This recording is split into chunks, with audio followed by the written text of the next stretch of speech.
and welcome to the Mind Wars Mumbai Debate Championship 2021. This is a hunt not for the loudest, but for the most talented, reflective, and insightful debater in all of Mumbai. My name is Varshini, and I run the Indian Schools Debating Society as its executive director. I'll be hosting you today, as well as judging the quarterfinal rounds in today's championship rounds. And I'm so pleased to be here today to moderate the debates as well as judge a few of them. Before I jump into telling you more about our judges for the day, how did we get here and what was our journey? We started out by inviting applications from more than hundreds of schools across the city and received an outpouring of 300 student responses. We used essays to evaluate these responses, filtered them down, received videos from all these students, and eventually have come down to the top 32 students across Mumbai in 4 zones. Today we'll have the quarterfinal, semi-final and final for the first zone, Navi Mumbai. Joining me on the jury panel today are 2 immensely accomplished judges. First, Sujit Lalwani. Sujit is the founder and CEO of IUE Magazine, a magazine that reaches more than 2 million viewers every month. He is also the author of Life Simplified, a book written for high school students, and has delivered more than 2,000 inspirational speeches that have touched the lives of more than 4.5 million people in this country. Sujit is particularly interested in problem-solving research and entrepreneurship, and we can't be more pleased to have him with us here today. Thank you for making it, Sujit. Alongside Sujit, we have Namita Pandey from the hallowed halls of the Indian Law School, Pune. Namita is an aspiring lawyer by day, a debate educator with the Indian Schools Debating Society by night. In the last 2 years alone, she has been on the grand finals and semi-finals adjudication panel of more than 40 international debating competitions, the most prestigious of which has been the Australasians Debating Championships. We're so happy to have you here as well, Namita, and thank you for being here with us.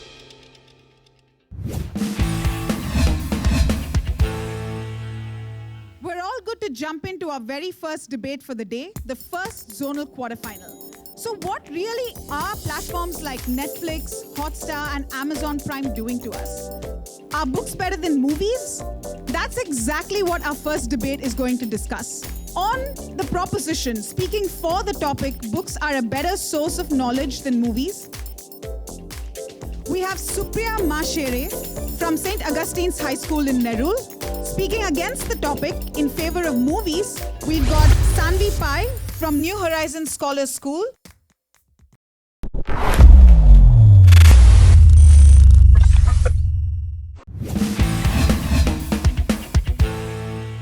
What's the first thing that comes to your mind when you hear the word movies? Heroes, heroines, songs. So basically, entertainment. Movies were meant to be entertaining. They were never meant to be knowledgeable. Whereas books have been written since ancient ages.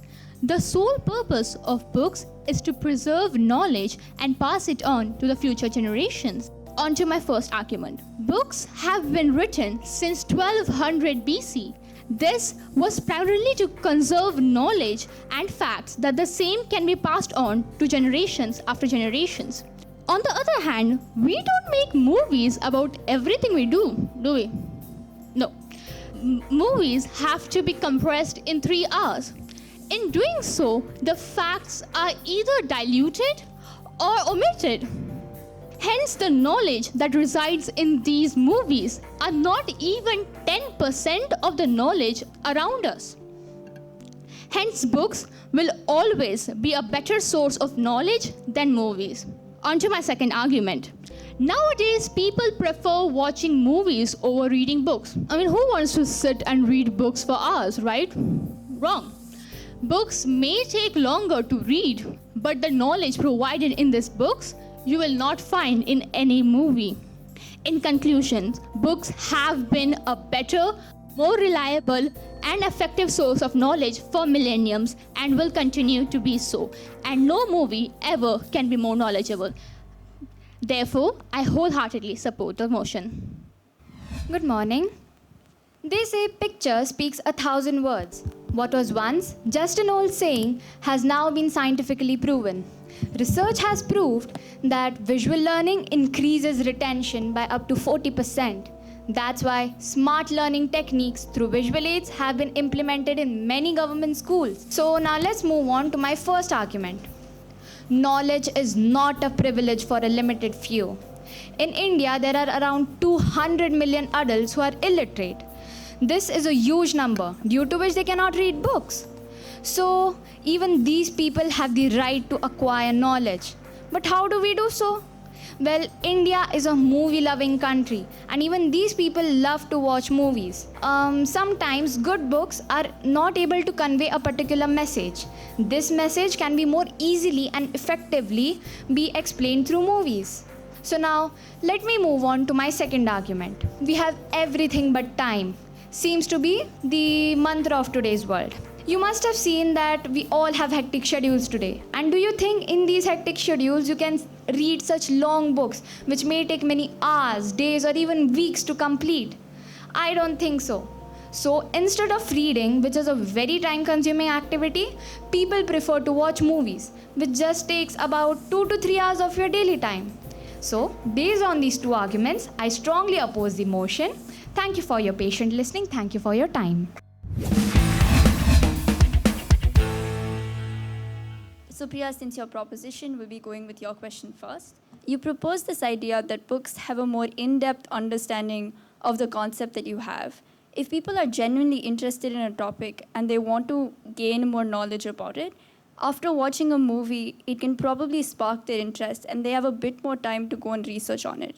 But the issue with books is they will assume that they know everything after having read the book in in-depth knowledge. How would you propose to resolve this issue, and what are your opinions on it? First, a keen person will try and find more information in the books and find more knowledge, as much knowledge as they can, related to the books, their characters, the theme, and whatnot. Second point, in a book, a writer tries to write as much as they can, in a more comprehensive way, with much more facts, whereas movies can sometimes be misleading, and because they have to be compressed in these 3 hours. Third point, I believe a book can inspire people more than a movie ever could. Thank you. My question is for Sanvi. So books as such are perceived with greater credibility, right? I mean, movies do not yet have that credibility. So how do you propose to resolve this with all of the points that you've said that movies are more important than books? According to me, there are a few disadvantages of books as well. The fonts of books are so tiny that people are not able to read it at times. They literally need to wear glasses or hold it very near to your eyes. That can damage your eyes also. You cannot get it for free. You will not get it in a donation. You will always have to buy a book.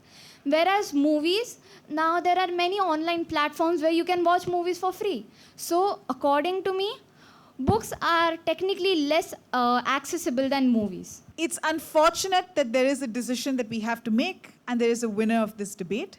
The three of us have come to a consensus, and going through to the semi-final, the very first of the Mumbai Debate Championship, is on team opposition, Sanvi.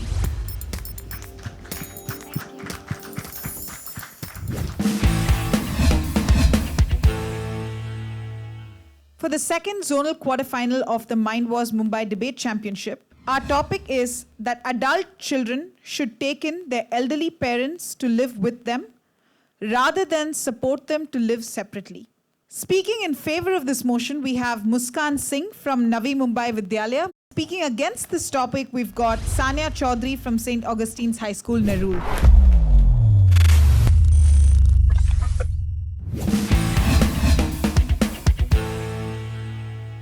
Parents, just picking up the phone and calling them can make them happy for the rest of the day.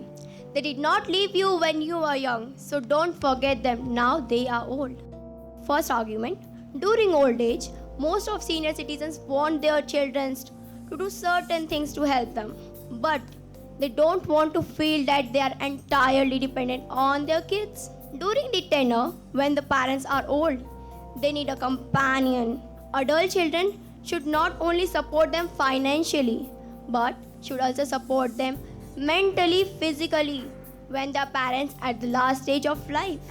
My second argument, parenting is a never-ending skill of our parents, even when they are old. Our parents contribute to social, cultural, physical, mental, and spiritual development of an individual. At last, I conclude that adult children should take in their elderly parents to live with them rather than to support them to live independently. Thank you. I firmly believe that the relationship of parents and children is not so fragile that the physical distance between them can shatter the love they have for one another. What I mean when I say that adult children should support their parents to live separately is that the parents should be given the liberty and freedom to make their decision. They are the one at stake here. Whether they wish to live with their children or they don't wish to live with their children, this decision should be made by the parents themselves, and the children are supposed to support them irrespective of what the decision is. Also, we cannot ignore the fact that there is always a generation gap between the parents and the children. Now, what this will do is it can lead to more conflicts, more fights, and might also lead to fallout of the relationship the parents and children share. So, I conclude myself by saying that if the happiness of parents and children is in living separately, why not go for it? Thank you. So my question is for Muskan, who's in favor. Your strongest point was on the companionship between the kids and the parents. So if parents lived separately, for that matter, they could find their own social circle that could form a stronger belt of companion than the kids could sometimes be. What's your thought on this? If parents live separately, they can but find the friends. But the friends can be reliable or not. Some companionships can be harmful. But a child can do all the good things for the parents, right? So I think the parent is the best companion and they can live at the same. Thank you. Sanya, my question is for you. When you're young, 10 years old, 12 years old, it's quite difficult to understand why it's very important to spend time with your grandparents. That's something parents can do with their own parents. But for young kids, it's pretty hard. And I just wanted to know how you felt about that, or how you felt young people will form those relationships if grandparents live away from them. Okay, first of all, I fully believe that, when you are young, like 9-10 years old, for you, the most important aspect of your life, like social life, is friends. You don't realize how much you need to and how much it will be beneficial for you to talk to your parents or grandparents. Grandparents live separately. The grandchildren have a wish and a demand, and that, for example, it's Diwali time, let's go to grandma's house. So I think it depends from person to person whether the relationship will benefit from grandparents living at home or separately. I know this is going to be a really hard decision for us to make, but unfortunately, we're going to have to make it. We have one winner who moves forward to the next set of semi-finals and finals, and that's going to be Sanya Chaudhary. So wishing Sanya good luck.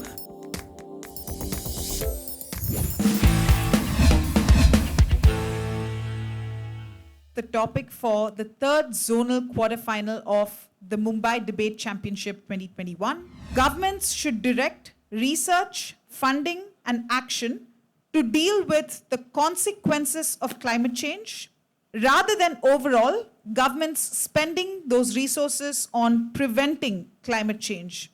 We have Apurv Shende. Apurv represents his school, New Horizons Scholar School, Airoli. Speaking against this topic, we've got Elvia Fernandez.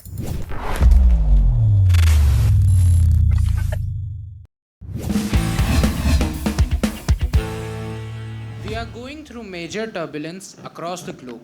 Sea ice in the Arctic Ocean is melting faster with the warmer temperatures.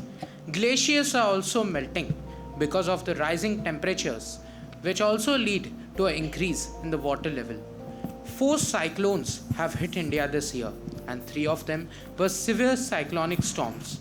These all indicate the threat climate change poses to India and the rest of the world. government should be directing its efforts towards research to deal with the consequences of climate change. I would like to conclude by saying that damage to property and life will be drastically reduced by these measures, and such proactive steps by the governments will help its citizens to be ready to face climate change. Thank you. Good afternoon to one and all present here. By funding and trying to deal with the consequences, things won't work out. Rather than we start from the core, which will be beneficial. The topic of argument here is that government should direct research funding and action to deal with the consequences. But we know that the consequences have occurred through some issues. Now, if we do not go from the core to the actual thing, the consequences may, after being funding, also be still remain. Government should support the path towards decarbonization, keeping in mind and the cost factor, and set up goals for long-term benefit rather than making short-term benefit and funding in it. Thereby short-term goals and straining the economy further, and through all this, most striking take away renewable energy technologies and among the least costly. Thank you for everyone for listening to my speech patiently. My question is for Apurva.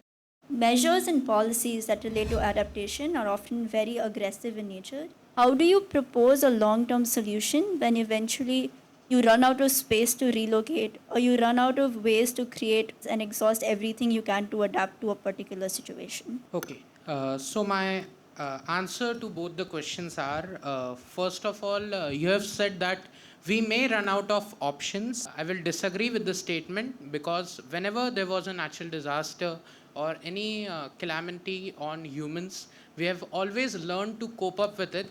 And similarly, I personally think that we always have options with us and deal and cope up with the problems. And secondly, I would like to say that climate change already exists. I have read somewhere that 40 years ago in the Arctic Ocean, an iceberg of the size of London had melted. So climate change has already started from its core, and we can't stop it very easily. And hence, we need to prevent it in any way possible. Thank you.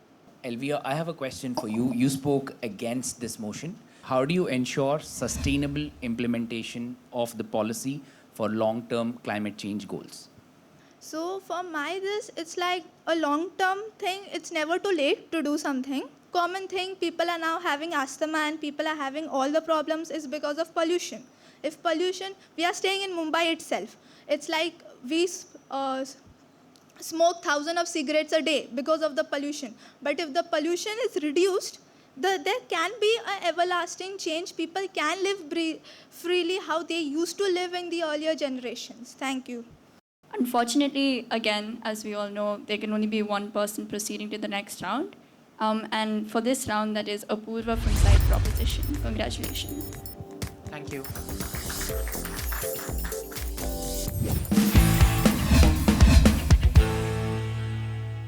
After those three incredible and engaging rounds of debate, we're now down to our final quarterfinal for the Navi Mumbai Zonal Quarterfinals of the Mumbai Debate Championship 2021. In front of us, we have the motion, social activists should target their advocacy to change laws through legislative processes rather than through courts. Speaking in favor, representing Delhi Public School, we have Anahita Dubey. And speaking on opposition from St. Anthony Convent Higher Secondary School, we have Manjima Ujit.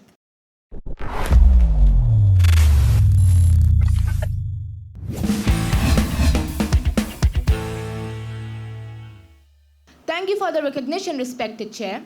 In 2010, Anna Hazare mobilized popular support by creating public awareness and organizing protest marches for the Jan Lokpal Bill.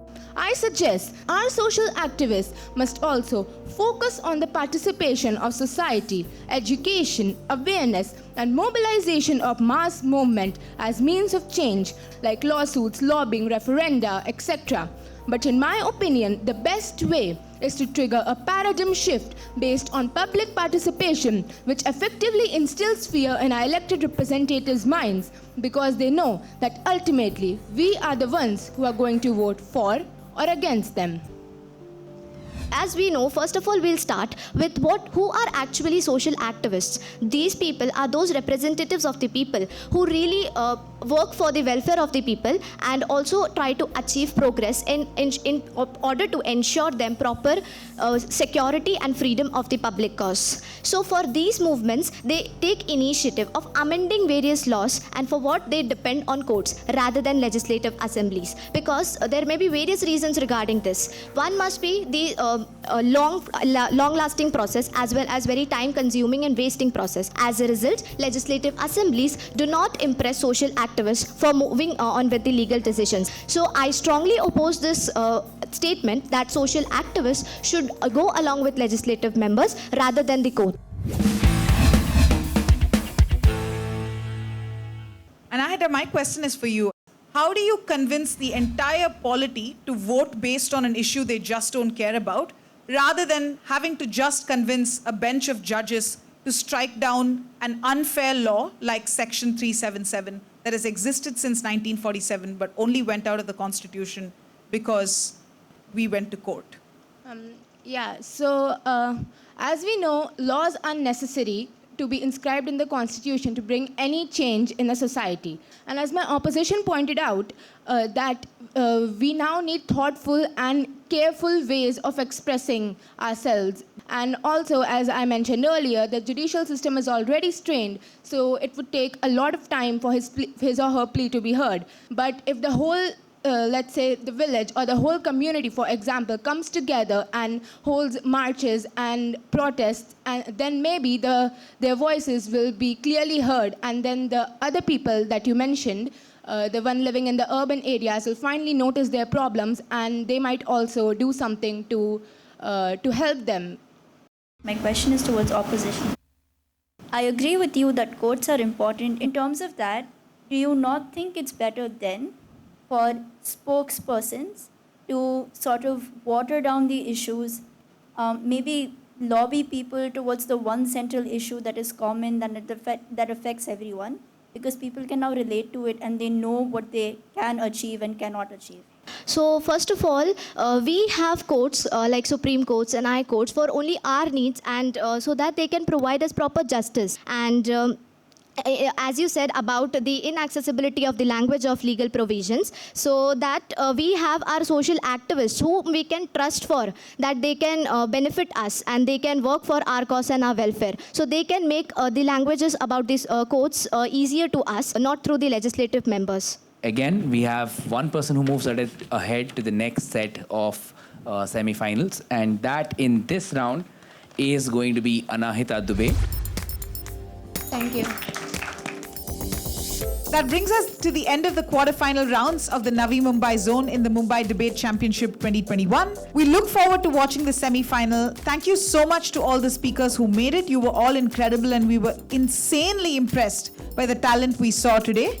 Best of luck to the speakers going forward. Commiserations to the speakers who didn't, but we look forward to seeing you in other debating competitions in the future.